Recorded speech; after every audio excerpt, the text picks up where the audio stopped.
Fratelli e sorelle, buongiorno. Frères et sœurs, bonjour.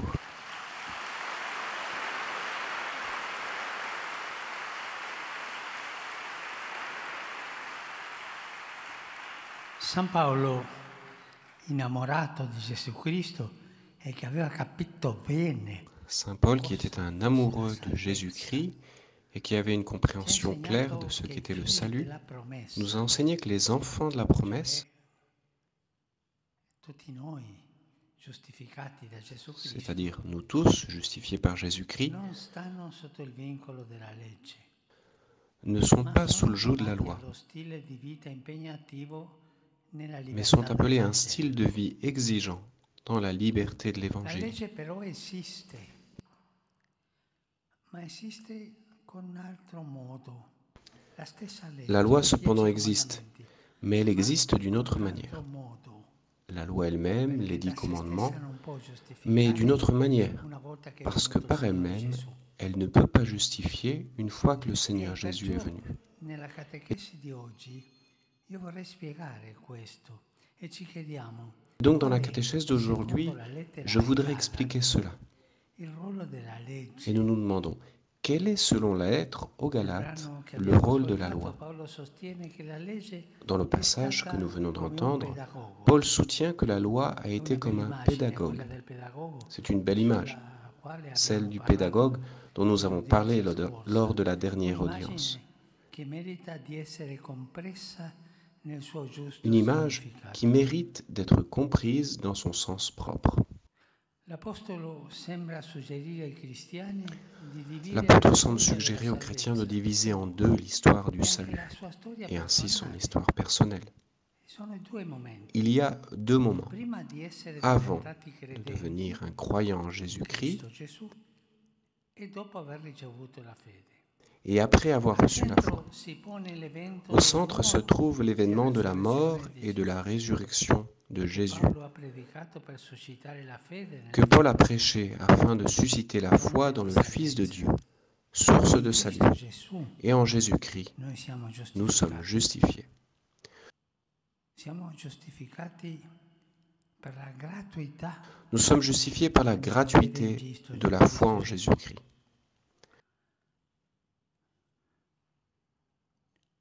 Dunque, a partire dalla fede in Cristo, Donc à partir de la foi en Jésus-Christ, il y a un avant et un après un prima e un dopo nei confronti della stessa legge, perché la legge c'è, par rapport à la i loi elle-même. comandamenti ci sono, Parce que la loi est là, ma c'è les commandements sont un là, atteggiamento mais il y a une attitude avant la venue de Jésus, puis une autre après. La storia precedente è determinata dall'essere sotto la legge.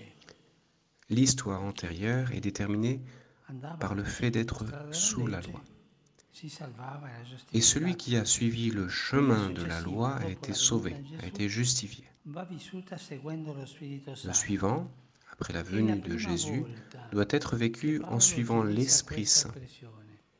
C'est la première fois que Paul utilise cette expression, être sous la loi. Le sens implique l'idée d'une servitude négative, typique des esclaves, être sous la loi. L'Apostolo lo esplicita dicendo che quando si è sotto la L'apôtre legge l'explique en disant que lorsqu'on est sous la loi, on est comme surveillé et enfermé. è una specie di custodia preventiva. Une sorte de détention Questo tempo, dice préventive. Paolo, è durato a lungo. Ce temps, dit Saint Paul, di Gesù.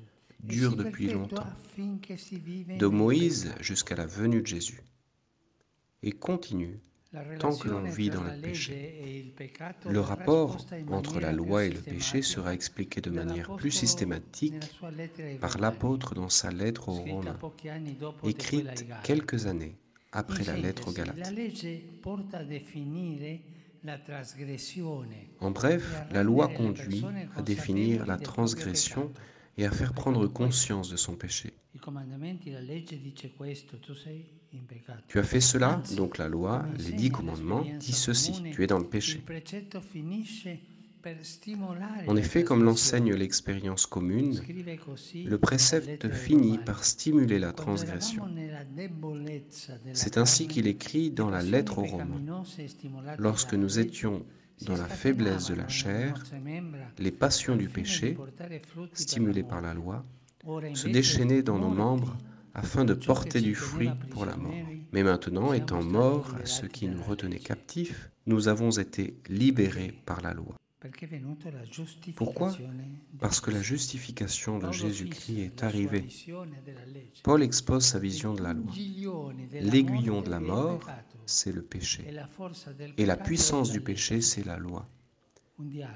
Un dialogue. Vous êtes sous la loi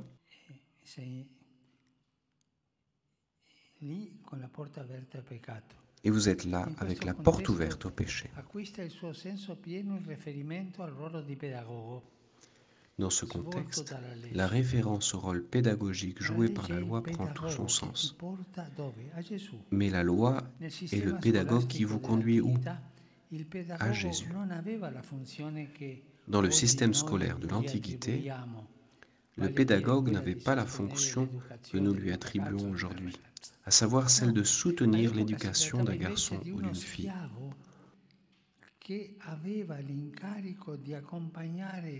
Au lieu de cela, il était un esclave dont le travail consistait à accompagner le fils du maître chez le professeur et à le ramener à la maison. Il devait ainsi le protéger des dangers, veiller sur lui pour qu'il ne se comporte pas mal. Sa fonction était plutôt disciplinaire. Lorsque le garçon devient adulte, le pédagogue cesse ses fonctions.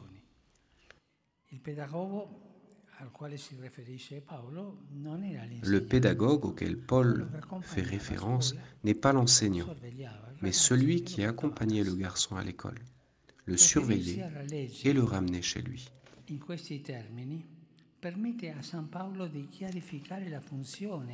Se référer à la loi en ces termes permet à saint Paul de préciser sa fonction dans l'histoire d'Israël.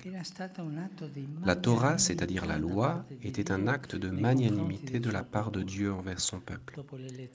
Après l'élection d'Abraham, l'autre grand acte a été la loi. Fixer le chemin à suivre. Certes, elle avait des fonctions restrictives, mais en même temps, elle protégeait le peuple, l'éduquait, le disciplinait et le soutenait dans sa faiblesse.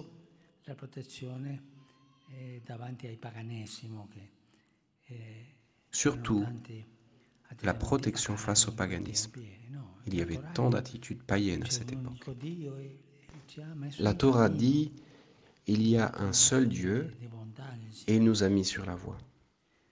Un acte de bonté de la part du Seigneur. Et certes, comme je l'ai dit,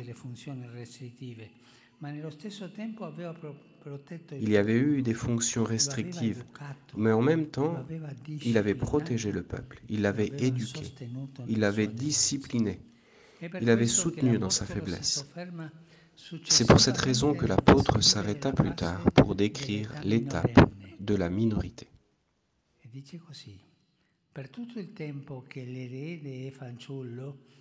Il dit, tant que l'héritier est un enfant, il ne diffère en rien d'un esclave, bien qu'il soit maître de tout, mais il dépend des tuteurs et d'intendants jusqu'au terme fixé par son père.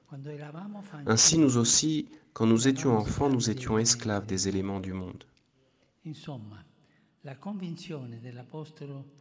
En résumé, la conviction de l'apôtre est que la loi possède certes une fonction positive, donc de pédagogue dans la continuité,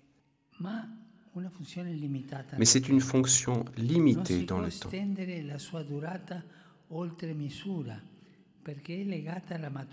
Sa durée ne peut être prolongée au-delà, car elle est liée à la maturation des individus et à leur choix de liberté.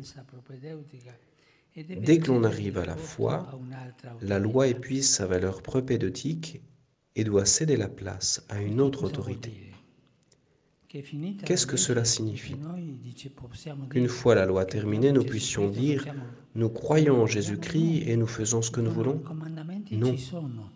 Les commandements sont là, mais ils ne nous justifient pas. Ce qui nous justifie, c'est Jésus-Christ. Les commandements doivent être respectés, mais ils ne nous rendent pas justice. Il y a la gratuité de Jésus-Christ, la rencontre avec Jésus-Christ qui nous justifie gratuitement. Le mérite de la foi est de recevoir Jésus. Le seul mérite, ouvrir le cœur. Et que faisons-nous des commandements? Nous devons les observer, mais comme une aide à la rencontre avec Jésus-Christ. Cet enseignement sur la valeur de la loi est très important et mérite d'être considéré avec attention, afin de ne pas tomber dans des malentendus et de ne pas faire de faux pas. Cela nous fera du bien de nous demander si nous vivons encore dans la période où nous avons besoin de la loi,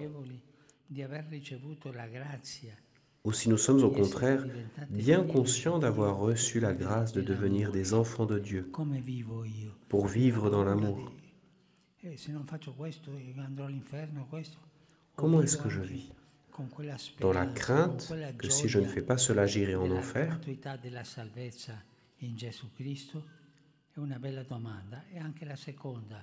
C'est une belle question, mais aussi la suivante.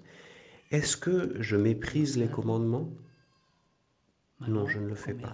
Je les observe, mais pas en tant qu'absolu, car je sais que ce qui me justifie, c'est Jésus-Christ.